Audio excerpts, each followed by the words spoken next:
Olá pessoal, hoje agora a gente vai falar um pouquinho sobre briefing.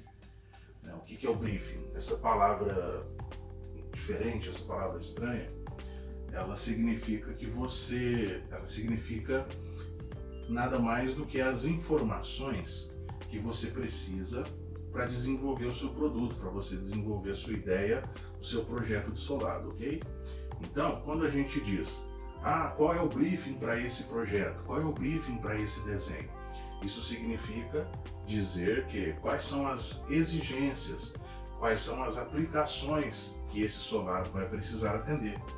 Então, essas informações você tem elas com o seu cliente, né? Quando ele te chama para te passar um projeto para fazer, ele vai passar essas informações. Olha, esse aqui é um solado que se destina a essa linha de produtos. Ele vai ser injetado, ele vai ser prensado, ele vai ser pré-fresado. Você vai coletar essas informações do seu cliente, né, para que você possa desenvolver o projeto, desenvolver o produto de acordo com esse briefing, com essas exigências, com essas especificações. Porém, na prática, nem sempre você vai ter acesso a essas informações, para falar bem a verdade. Dependendo da intimidade que você tiver com o seu cliente, dependendo da pressa que ele tiver também, ele vai entregar para você o modelo original como a referência, né, o solado de referência para que você desenvolva a sua ideia, o seu projeto, ou a forma, ou um sapato montado. Ele vai te dar algum material para você começar, e em alguns casos ele só te dá um telefonema até e fala para você que aquele produto vai ser desenvolvido no contorno que você já possua, ou aí ele vai te dar um contorno, que é o desenho do contorno da sola, né? E vai te falar, olha, esse projeto vai seguir esse contorno aqui. E não vai te dar muita informação. Isso acontece mais do que seria interessante que acontecesse, acontece bastante. Aí você conta, como? Você precisa fazer um projeto, você tem pouca informação sobre ele. Então o que a gente faz? Como que eu fazia? Eu recebia o projeto, começava a analisá-lo, né? Ele me passava, o cliente passava o que ele queria que fizesse, e quando essas informações eram faltantes, eu começava a anotar as dúvidas que surgiam, para que quando eu fosse falar com o cliente sobre o projeto dele o mais rápido possível, para falar sobre prazo, quando é que eu conseguiria entregar aquele desenho para ele, né? Porque às vezes ele te passa com rapidez, ele está com pressa porque ele tem que atender outra pessoa, ou então, né, qualquer coisa assim, e então rapidão, toma isso aqui, faz esse projeto para mim, e vê quanto você vai cobrar e me avisa. E aí ele não te passou informação alguma. Aí só que ele está esperando você conversar com ele sobre a questão do custo. E aí quando você for falar com ele, você já leva essas perguntas para que você traga essas respostas que vão te auxiliar a fazer o projeto. Elas são muito importantes porque se ficar muito aberto essa questão, é esse o contorno parecido com aquela outra que você fez ou aquele outro produto da nossa linha daqui da empresa, você vai ter uma abertura muito ampla para acertar. Então essa janela fica um pouco mais difícil de você, já no seu projeto, agradar e fazer de acordo com aquilo que ele esperava. Então, o briefing, essas questões, essas perguntas que vão te ajudar a direcionar o seu projeto, elas vão servir para que a margem de erro vá se diminuindo e você vai fechando o foco naquele produto que o seu cliente espera que você desenvolva. E às vezes pode parecer assim que nós estamos demorando um pouco para entrar na prática do desenho em si, para começar a rabiscar, mas veja só, isso eu falo, né, como eu já citei anteriormente, como um arquiteto. Nós, antes de edificarmos qualquer coisa, a gente tem que trabalhar as bases. As bases, elas, se forem bem feitas, se as bases forem sólidas, se elas forem resistentes, você pode erguer ali em cima muitos andares, você pode construir algo muito grande. Agora, se as bases são frágeis, você constrói alguma coisa e se tiver algum tremor de terra, uma chuva muito forte, um caminhão que passar na rua já trepida e aquilo pode, de repente, vir a desmoronar. Então, quando a gente está falando de ideias, de conceitos, os investimentos para uma empresa lançar uma sola nova no mercado são investimentos altos. Então, a responsabilidade que está na sua mão como um desenhista de solados é uma responsabilidade grande. Você tem que cuidar do seu cliente, você tem que cuidar do seu projeto com muita responsabilidade, né? Por mais que de repente ele, como nós estamos citando o exemplo aqui dele ter te dado pouca informação, você não pode deixar isso por conta do seu cliente. Você tem que procurar falar com ele para que você tenha mais informações possível para poder desenvolver esse projeto, porque aí o que vai acontecer? A qualidade do que você vai oferecer depende disso. E essas bases do que nós estamos conversando aqui, que não são especificamente coisas, olha, desenhe assim, faça assado, vá por aqui, o que não se trata especificamente da prática do desenho em si, isso é visando que você tenha uma formação sólida, você tem uma base de razões pelas quais você toma as decisões que toma criativamente falando, ok? Então, dentro disso, o seu cliente está te esperando você entrar em contato com ele para falar quando é que vai ser a entrega, quanto que você vai cobrar pelo projeto e tudo. Você vai aproveitar nesse momento que você for falar com ele e já vai trazer essas perguntas. E às vezes eu entendo que na falta de experiência, talvez você faça, puxa, mas eu nem sei que perguntas vir a fazer, né? Você vai começar um projeto, então de repente assim, como é que começa? Como é que é isso? Aí nós temos o passo a passo num capítulo para frente, mas especificamente de conhecimento teórico em relação ao briefing, que é algo que você vai interiorizar, você vai aprender essas questões, elas vão ficar armazenadas na sua cabeça e sempre que você tiver um projeto novo para ser feito, né, se tem como fazer, se você consegue fazer naquele prazo, ou seja, você vai sacar essas informações da sua memória que está guardada e você vai saber o que perguntar para o seu cliente para dar respostas para ele mais precisas, para não ser apenas assim pego de surpresa e você de repente não saber como responder ou responder meio no chute, para que você dê respostas firmes e respostas que tenham embasamento, né? Então essa é a razão do nosso trabalho teórico, desse conteúdo teórico.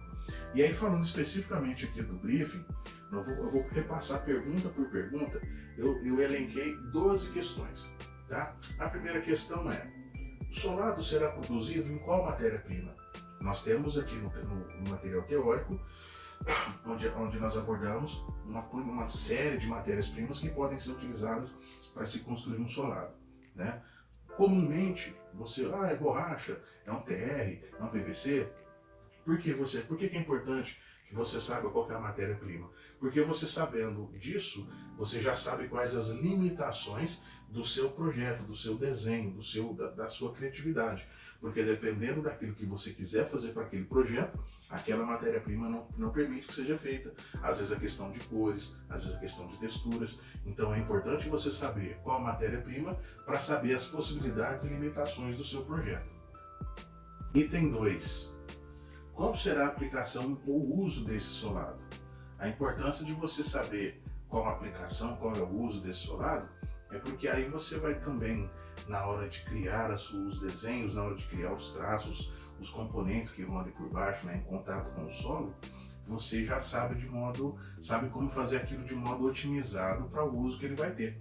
Se é um sapato, se é um calçado, um solado social, ele tem uma característica, se ele tem um uso casual, ele tem outras características e assim por diante. Essa é a importância do item 2. O item 3. O público-alvo é masculino ou feminino? Qual a faixa etária? Esse aqui, além da obviedade, né, se é um sapato masculino ou se é um sapato feminino, porque isso vai determinar a delicadeza dos desenhos que você vai colocar como proposta, né, visual do seu projeto, mas também quando falo ali da faixa etária, é porque dependendo da faixa etária para que se destine esse projeto, você vai fazer algo mais lúdico, você vai fazer algo mais em tom de brincadeira, se for mais infantil, se for mais infanto-juvenil, aí é outra pegada, você vai fazer uma coisa para um público um pouco mais austero, um pouco mais velho, você também tem essas influências e tem essas informações que vão te ajudar a balizar, que vão te ajudar a decidir, né, o estilo de desenho que você vai fazer para o público a que se destina. Essa informação é muito importante. Aí tem aqui o item 4. O preço médio de vitrine do produto final já está definido? Como assim? O que vai do que vai servir para você, né, às vezes saber o valor do produto final da vitrine, né, o que isso vai alterar no seu projeto, no seu desenho. É que você, através dessa informação, você começa a ampliar a sua visão para o produto que você está desenhando, ele vai estar na vitrine num preço X, ou seja, isso já vai direcioná-lo para uma faixa da população. Ele vai, é masculina, é feminina, é infantil, a faixa de preço é tal, e aí você já vai saber mais ou menos com quais outras marcas o seu projeto vai estar concorrendo. É um projeto de faixa de preço de vitrine de até R$100, é um preço de vitrine de até R$200. Aí você vai saber mais ou menos. E na hora que você estiver passando nas vitrines, quando você estiver fazendo a sua pesquisa, você já vai se lembrar e falar, puxa, o meu projeto está concorrendo com esses aqui, estão na mesma faixa de preço. A importância dessa informação é que você tenha esse conhecimento para poder fazer o seu projeto de modo informado. Você já toma as decisões de estilo, porque dependendo da faixa de preço, o gosto do público é um pouco diferente. Então essa informação te ajuda. Item 5. Ele deverá apresentar alguma performance específica em seu uso? Lá no item 2 nós falamos da aplicação e uso do solado. No item 5 está falando assim, se existe alguma performance específica para esse solado. Ou seja, esse solado aqui é para o pessoal jogar futebol de salão. Esse é um solado que você está desenhando para quem gosta de fazer caminhada na floresta. Percebe? Então, dependendo do tipo de performance, ou seja, o solado precisa desempenhar um resultado, ele tem que ter um aspecto atender a esta exigência X, né? Além da questão de comportamento da matéria-prima, do estilo do que você fizer, de como ele foi construído, ele vai ser usado para essa performance. Ou seja, você vai, na hora que você estiver fazendo a pesquisa dos projetos que você vai usar como referência, você também já vai saber e olhar para esses outros que estão dentro dessa área de performance, para você poder fazer o seu projeto, estando dentro desse mundo, desse âmbito de projetos, porém diferente daqueles que já existem, daqueles que já estão lá. O item 6 está falando da forma. Qual será a forma escolhida? Porque às vezes você recebe como ponto inicial, para começar um projeto, você recebe um sapato, que vai ser a referência, a partir dele você vai fazer uma sola nova, para como se fosse o sapato mesmo. Aí o seu cliente pode vir e dizer o seguinte, olha, só que nós estamos fazendo algumas mudanças na forma. O que isso significa? Que talvez o contorno desse sapato vai ficar diferente, talvez ele vai ficar mais estreito, talvez ele vai ficar mais largo. Portanto, é importante você saber essa informação antes, porque se ele falar, a forma vai ser um pouco mais larga, um pouco mais comprida, ele vai afinar mais aqui, essas informações, na hora que você estiver fazendo o rascunho, isso é irrelevante, não vai te atrapalhar. Porém, na hora que você já estiver fazendo a etapa dos desenhos finais de apresentação, você vai precisar do contorno correto, aprovado dessa forma, para dentro desse contorno correto da forma, o seu desenho estar contido, para não haver dificuldade, muito distorção do que você imaginou, do que você criou para o projeto, na hora que for colocar ele no desenho técnico, computadorizado, para dar seguimento, né, nas próximas etapas do desenvolvimento do solado, certo? O item 7. Qual o estilo desejado para esse projeto? Aí aqui nós estamos falando de estilo, porque, por exemplo, dependendo da marca, tem marcas que têm estilos mais arrojados, tem marcas que têm estilos um pouco mais conservadores. Dependendo do estilo da marca, esse vai ser a sua diretriz, esse vai ser um dos itens que você vai levar em conta para poder fazer o seu projeto. Você vai pensar nesse estilo e vai respeitar essa informação na sua criação. O item 8. Ele possui imagens ilustrativas de referência. Lembra que eu comentei que às vezes o seu cliente vai chegar com um sapato que vai servir de ponto inicial? Às vezes ele não tem um sapato na mão, ele tem uma foto, né? Então, às vezes ele tem um sapato e muitas fotos. Essas são essas imagens que eu estou comentando, porque de repente pode ser que o seu cliente já tenha na cabeça dele algo mais ou menos definido do que ele está querendo. Ele de repente não sabe sentar, desenhar e produzir. Ele quer a sua ajuda para isso, né? E aí nessa hora você toma cuidado com o seu gosto pessoal, porque de repente o seu cliente já sabe o que quer, mas ele não, né, ele não é desenhista, ele não é designer. E aí está pedindo para você transmitir para o papel uma ideia que está na cabeça dele. Então, quando é esse tipo de situação, tome cuidado para que você faça a versão que o seu cliente te pediu, porque é aquela que ele quer ver, com aquelas referências, por mais que de repente você, naquilo que você tenha aprendido de fazer um projeto, de repente aquilo não seja daquele modo, o melhor a ser feito, mas você atende o seu cliente naquilo que ele tem pedido e faz a sua versão, de modo que aquilo que ele está querendo, aquilo que ele está achando que vai ficar bom, baseado nas pesquisas que ele está te trazendo, nas imagens que ele está trazendo como referência, e no seu conhecimento como desenhista, você vai fazer uma junção disso e apresentar para ele o que seja o melhor. Olha, para essa situação, o melhor a fazer, acredito que seja essa aqui. Daí você mostra para ele que seja a sua proposta visitando aquilo que ele estava querendo fazer. E talvez ainda a partir dali você vai ter que fazer um outro com alguns ajustes e tudo até chegar no final. O item 9, ele diz, a pergunta é: este solado será uma continuidade de uma linha já existente? O que isso quer dizer? Dependendo da empresa, esse solado que você vai desenhar, ele já vai fazer parte de uma família de produtos que não vai sair de linha, já estão, e vai chegar mais um, né, que vai fazer parte daquele conjunto. Se esse é o caso, é interessante que você conheça a família de produtos que ele vai estar junto na vitrine, que ele vai fazer parte, para que você tenha algumas características que sejam respeitadas. E aí é como se fossem carros da mesma montadora, que tem lá as suas linhas que são similares umas às outras, porém cada carro é um. Essa é a ideia de você fazer essa pergunta, porque se é uma linha já existente, é interessante você também saber o que você precisa manter de um projeto, no seu projeto, que já foi de repente usado em outro que já esteja na linha, ok? O item 10, alguma restrição quanto ao desenho que será apresentado? Isso significa saber o seguinte: de repente o seu cliente já te fala assim, ó, eu não quero solados do tipo X, eu não gosto de desenhos do tipo A, B, C. O que eu estou querendo dizer com essa pergunta de restrição é isso, porque de repente ele já tem pronto na cabeça dele que determinados estilos de desenho ele não quer nem ver. Aí você então nem apresenta essas ideias, né? Porque de repente tem alguns determinados projetos em que, quando a gente está começando a fazer o desenho para eles, às vezes o senso comum, às vezes aquilo que parece mais óbvio para aquele projeto, por alguma razão seja algo que o seu cliente não gosta. E aí é importante você já saber isso de antemão, para você não perder o seu tempo nem o dele mostrando algo que ele já nem quer ver.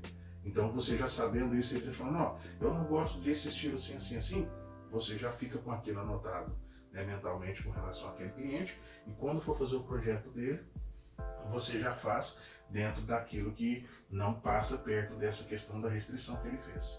E por último, penúltimo, será confeccionada uma maquete visual ou técnica desse projeto?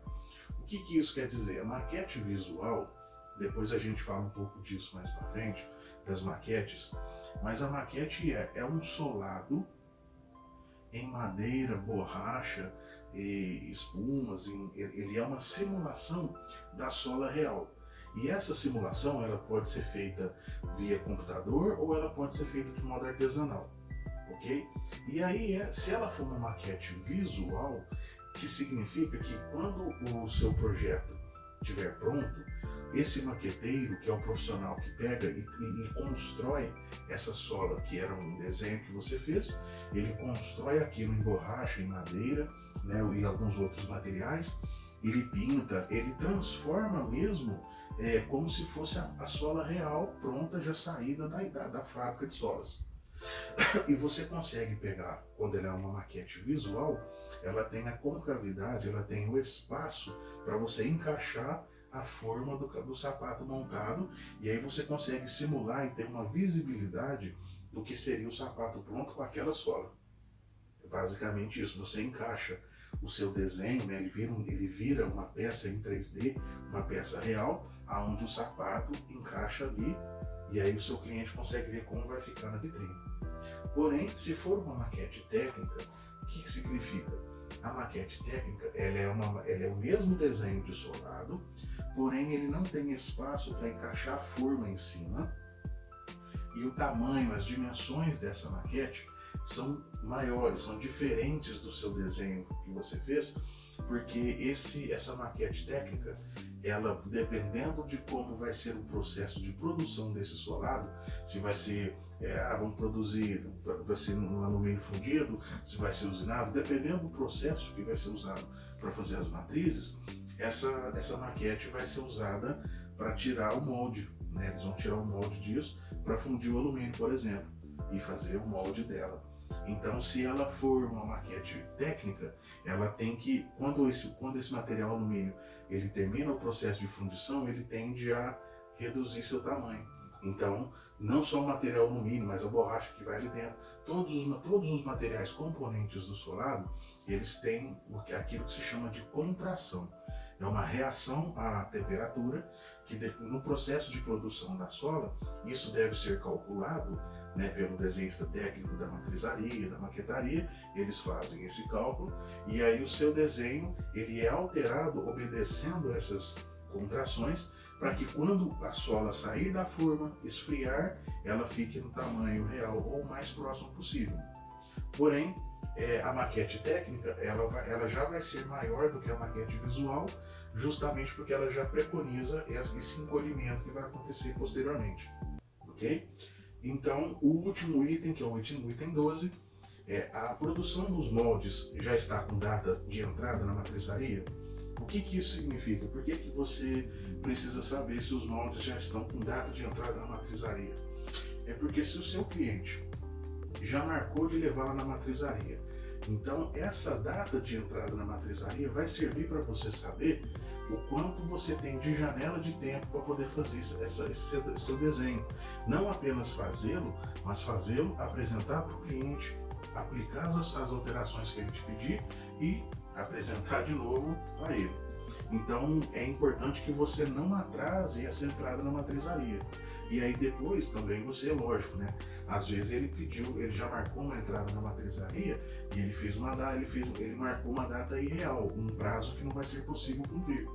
Por isso que é importante quando você conversa com ele sobre o briefing, essa data, se os moldes já estão com agenda na matrizaria, é porque, olha, o desenho tem que estar pronto até tal dia para dar tempo de ir para a matrizaria. Aí ele vai pressionar você para fazer o desenho de modo mais rápido, mas porque já está com data marcada para entrar na produção. Mas aí é aquela questão, você vai analisar essa data e vai ver se você consegue executar esse desenho dentro desse prazo que ele está pedindo, e se for o caso de você não conseguir fazê-lo, você nem leva o desenho embora, você já explica, olha, nesse prazo eu não consigo trabalhar. Por quê? Porque não adianta só terminar o desenho, ele tem que ficar muito bem feito, ele tem que ficar dentro daquilo que o seu cliente passou como ideia para o projeto. Existe uma série de coisas que vão acompanhar a sua criação e que é muito mais importante do que simplesmente cumprir uma data, ok? Então essa foi a aula de hoje, a gente falou um pouquinho sobre o briefing e aí vamos conversando, e aí quando nós tivemos a live semanal, alguma dúvida que vocês ficaram com relação a esses itens, mandem pra gente que nós vamos respondendo caso a caso. Obrigado.